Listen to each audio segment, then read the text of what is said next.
ఎడమ కన్ను అదిరితే మంచిదా అంటే ఇది 2 రకాలుగా చెప్పవచ్చు. నేను మూఢనమ్మకాలని ఎప్పుడూ చెప్పను, అది అందరికీ తెలిసినటువంటి విషయమే. ఎడమ కన్ను అదిరితే సాధారణంగా అంటూ ఉంటారు, ఎడమ కన్ను అదిరితే ఆడవాళ్ళకి మంచిది, కుడి కన్ను అదిరితే మగవాళ్ళకి మంచిది అని. అసలు ఆ కన్ను ఎందుకు అదురుతుందో అన్నది తెలుసుకోవాలంటాను నేను. ఇది మంచిది చెడ్డ అనే తర్వాత పక్కన పెడదాము. అసలు మనకి ఎందుకని ఈ కన్ను విపరీతంగా అదురుతోంది? వేడి చేసి అదురుతోందా, లేకపోతే కనుక ఏదైనా రక్త ప్రసరణ ఇబ్బంది వల్ల అదురుతోందా, లేకపోతే కనుక ఏదైనా టెన్షన్ పడితే అదురుతోందా? ఈ కారణాలను మనం తెలుసుకోవాలి.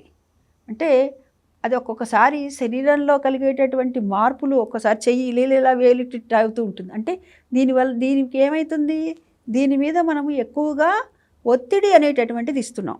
ఈ ఒత్తిడి ఎక్కువ అవటం వల్ల ఏమవుతుంది, అది తట్టుకోలేక కొంచెం ఇట్లా అంటూ ఉంటుంది. మనమేం దాని ప్రమేయం ఏమి ఉండదు, కానీ వేలు ఇట్టిట్ట అంటూ ఉంటుంది ఒక్కొక్కసారి, ఇట్లా కూర్చొని ఉన్నా కానీ.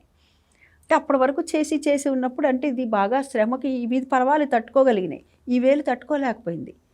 తట్టుకోలేనప్పుడు ఈ వేలు ఇట్లా అంటుంది. అదేవిధంగా ఈ కన్ను అనేటటువంటిది ఎందుకు అదురుతోంది అనేది తెలుసుకోవాలి మనం. ముఖ్యంగా తెలుసుకొని అది కుడి కన్ను కానీ ఎడమ కన్ను కానీ ఏ కన్నైనా కానీ అదురుతోంది అంటే ఇది మంచిదే, భయమేం పడాల్సినటువంటి పని లేదు ముందు ముఖ్యంగా ఒకటి. రెండవది, ఇక కన్ను అదురుతోంది అంటే కాసేపు అదిరితే పెద్ద పట్టించుకోక్కర్లేదు, కానీ ఎక్కువగా ఈ కన్ను ఈ అదరటమే కాకుండా ఈ రెప్పలు ఇలా కొట్టుకుంటూ ఉంటాయి, కొంత దగ్గర చూస్తూ ఉంటాం.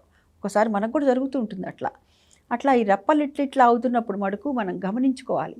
అంటే నిద్ర తక్కువైందా, లేకపోతే కనుక కంటిలో నీటి శాతం తగ్గిందా అనేటటువంటివి మనం చూసుకోవాలి. లేకపోతే కనుక రక్త ప్రసరణ తగ్గించు. డాక్టర్ల దగ్గరికి వెళ్తే కూడా వాళ్ళు ఏం చేస్తారు, బ్లడ్ టెస్ట్ రాయటానికి రక్త పరీక్ష రాస్తారు.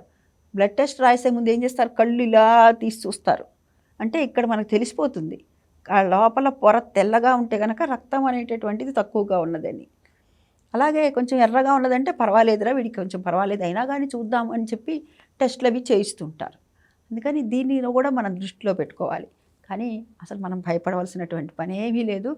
ఇక్కడ ఎడం కన్ను అదరటం, కుడి కన్ను అదరటం అంటే మనకి శకున శాస్త్రం అనేది ఉన్నది కదండి అంటే ఉంది, అందులో అనుమానం ఏమీ లేదు. శకున శాస్త్రం అనేటటువంటిది కూడా ఉంది, కానీ దాన్నే పట్టుకొని పోవద్దు. నమ్మకం వేరు, మూఢనమ్మకం వేరు. నమ్మకం ఉంచుదాము, మూఢనమ్మకాన్ని మనకు వద్దు అని ముందుకు వెళ్దాము అంటాను నేను. కాబట్టి దీన్ని మనం దృష్టిలో పెట్టుకోవాలి. ఎడమ కన్ను అదిరినా కుడి కన్ను అదిరినా దానికి కారణాలను మనం శోధించాలి, తెలుసుకొని సాధించాలి. అంటే మనం ఆ కారణం ఏమిటన్నది తెలుసుకొని దానికి గల పరిష్కారాన్ని మనము తెలుసుకోగలగాలి అంటాను నేను. ఇది ఈ ఎడమ కన్ను అదరటం దీని గురించి మనం భయపడవలసినటువంటి పనేమీ లేదు. స్వస్తి.